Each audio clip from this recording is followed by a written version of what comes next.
Hi everybody, it's Marella Sands, and I'm back with Pastor Brian to talk about Lucifer in our next episode of Infernal Intercourse. Hello everyone.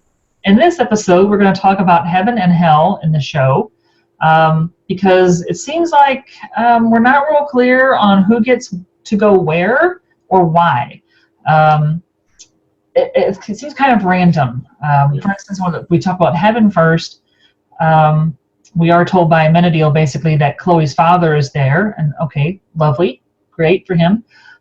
But Charlotte Richards is really worried about not getting into hell or into heaven because she's been such a bad person. And so then she does this whole turnaround of trying to work for charity and helping the police and everything. And even then, like 30 seconds before her character dies, she's worried that, I haven't done enough. There's no time that I can't do enough to make up for all the bad things I did. She then gets shot, and Amenadiel just carries her soul up to heaven. So it seems like it was up to him where she went.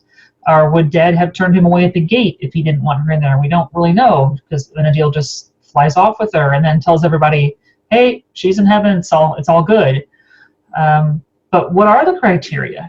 How do you get into? Is it just if an angel takes you there, or someone thinks, you did decent enough in your life, so fine? Because we don't really get any idea that she was religious.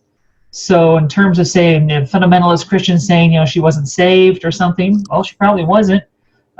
We don't really have any idea really of her personal affiliation with any particular denomination. So how do you get into heaven in Lucifer? Yeah.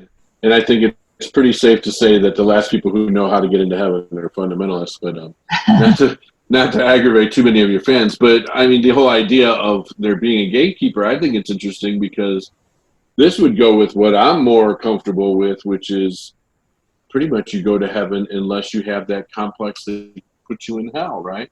We talk about you put yourself in hell. If you don't put yourself in hell, then you end up in heaven, right? Obviously, she was working hard, though, but again, does Amenadiel know as a call? Does Amenadiel know from observing her? Or you're right, can Amenadiel decide either way? Those are all questions that aren't answered. Yeah. And we don't know if he heard a voice inside his head saying, yep, she can come, and then he takes her.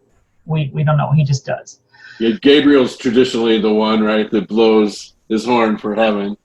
And St. Peter at the gate, right? Those are our Western mythologies about heaven.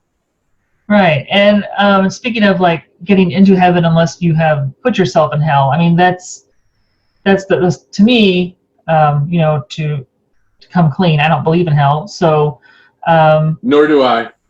So all of you listening, if you believe in hell, then you may have a different answer. But there's that story that Jesus tells about the rich man and the poor man, and they both die, and the poor man is getting served wonderful things, and the rich man is suffering. And the rich man talks to Moses or whoever's standing next to him and says, tell the poor man to go get me some water because I'm suffering. And the prophet says, look, dude, no, he didn't get much in life. He's getting it all now. You're suffering because you're a bad person.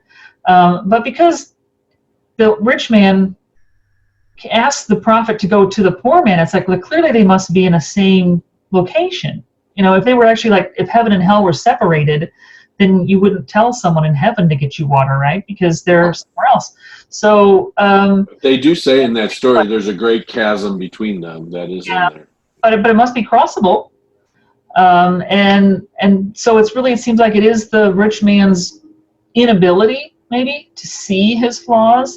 Because here he's trying to order the prophet, go tell the poor guy to get me some water, right? He doesn't realize that he's being an ass, and that's why he's suffering. So is it that if he could finally say, hey, I'm a jerk, could he then stop his own suffering and get up and get the water himself and have a better afterlife, Well, it's interesting because, you brought up the kind of the old, what I would say the old travesty, the old canard of you'll be rewarded in heaven, right?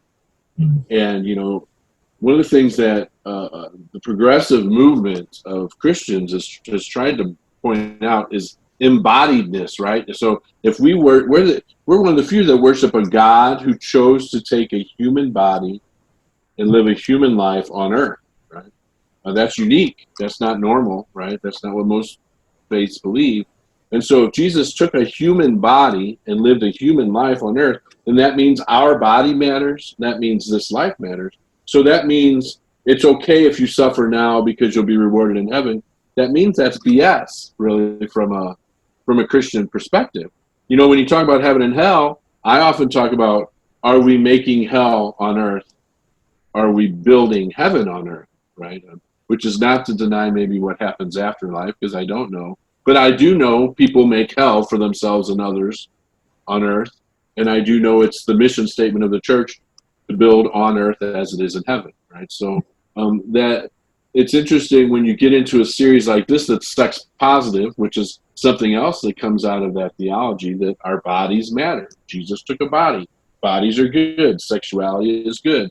And so if you get into a series that looks at that, when it comes to heaven and hell, I do think that they tend to be on this edge of this idea of you kind of make your own hell. But we know that, you know, we also make hell for others who don't deserve our hell. So that's kind of an interesting thing. And you see it here in the show too, with the capriciousness of the gods or the divinities or the angels or the demons or whatever.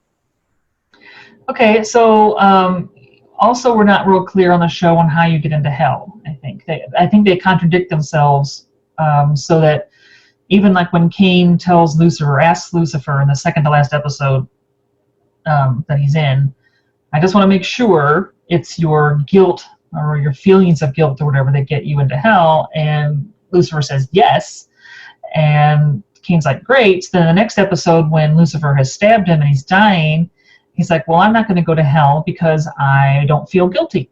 And Lucifer says, yeah, but that's before you killed Charlotte Richards. It's like, well, why does that matter? Right? Because he doesn't feel guilty. You said last episode, guilt's what gets you in. So, you know, how do we decide? Because if a serial killer, you know, if Ted Bundy doesn't feel guilty, does he go to heaven? If the lady on a fixed income down the street feels guilty because she doesn't have enough money to feed every stray cat that she sees, does she go to hell because she has this terrible guilt over the cat's fates? How does this even work? And that's the debate, right? And the idea of is it just if Hitler's in heaven, right? Is that just? Is that a just God? Is that a God you would worship? But on the other hand, if grace for one means grace for all, then does that mean God understands things on a level that we as humans just can't appreciate? But I also think it's interesting. I'll go back to, in this series, Lucifer acts for God so many times, in my opinion. You know, so to me, it's almost like Lucifer can trump all when it comes to hell, maybe. I don't know. But that's what it feels like in the series, especially in the absence of God really acting in this series. What Lucifer says about hell goes. Of course, we end with him up on that big throne, you know. Right, that only an angel can get to.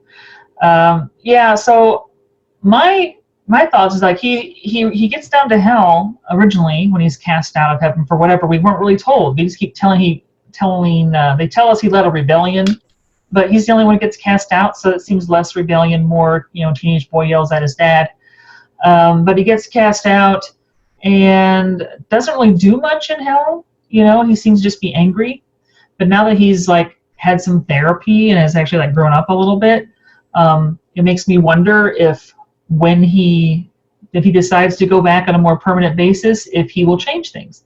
If as he says, all the doors are unlocked and you can just walk out once you figure it out, will he go around with Linda or some other therapists and help people figure out where they went wrong and atone and walk out those open doors? And then what happens to them once they do? Does he fly them to heaven? Is there going to have to be some kind of purgatory if God doesn't want them in heaven, but now they walk out of hell? Because it's been pretty clear on the show there is no in between. The moment you die, you go to one place or the other. So if Lucifer can get people to walk out those doors, they have to go somewhere, right? And would he try to do that? Would he try to empty hell by getting people therapy? You know, and so that after they're dead, they can finally say, oh, yeah, I did do wrong. I feel bad about that. Now I want to atone. And if they atone, then can they leave? Well, then I always go back to like when Mazikeen and them talked about how they used to torment Cain right, with the certain stories. And it's like, well, that kind of contradicts it again, too, because they're perpetuating the suffering. That's not self-driven, right? That's kind of an external punishment. Yeah, we seem to have everybody trapped in a hell loop, except when Lucifer and the demons just kind of feel like it, I guess, and come and interfere for entertainment purposes, maybe. Well, and I mean, it needs to be said in tradition, it's permanent and forever. Right. Whichever one you land in, you're not leaving it. So this would perhaps offer a bit different cosmology about that. Mm-hmm. Well, that's part of the problem of hell, right? Really, is there a way to commit enough evil in one mortal lifespan to merit what would end up being trillions upon trillions of years of torture? Right. Which is, I won't speak for you, but that's my thing. Would I worship a God who punishes like that? No. No, I'm not going to worship that God. And so that's why at least that concept of hell doesn't exist for me. Mm-hmm. Some unredeemable. But yet, on the other hand, I have atheist friends who don't believe in God, have no desire to have a relationship with God. So I don't think God would disrespect them by putting them in eternal relationship with God either. Right? I mean, so that's just out of respect for their beliefs. Their eternity maybe is eternity or not eternity, but not necessarily eternity with God, because that would be against their free will. And of course, free will is so important in this show as well. So. Okay. All right. Are there any other comments on heaven and hell that you can think of right now? Do we cover everything? 5, we're going to have to see Lucifer come out of the hell he's just sent himself back to at the end of season 4. I do think it's interesting that I think he say he's bored, but I mean, basically that's what it seems like in hell. He's bored, right? Like, I don't know. My take on it is not so much bored as, because several times he's gotten really upset about being in hell and witnessing all of the torture he's had to witness and manage and supervise or whatever. That I wonder if after however many millennia, there is a breaking point, right? Yeah. That if he hadn't left then, hell would have crushed him. And that was all he could take, basically. And we talked about that in the addiction episode, because I had that experience working in the jail. Like, I loved it. It was a great ministry.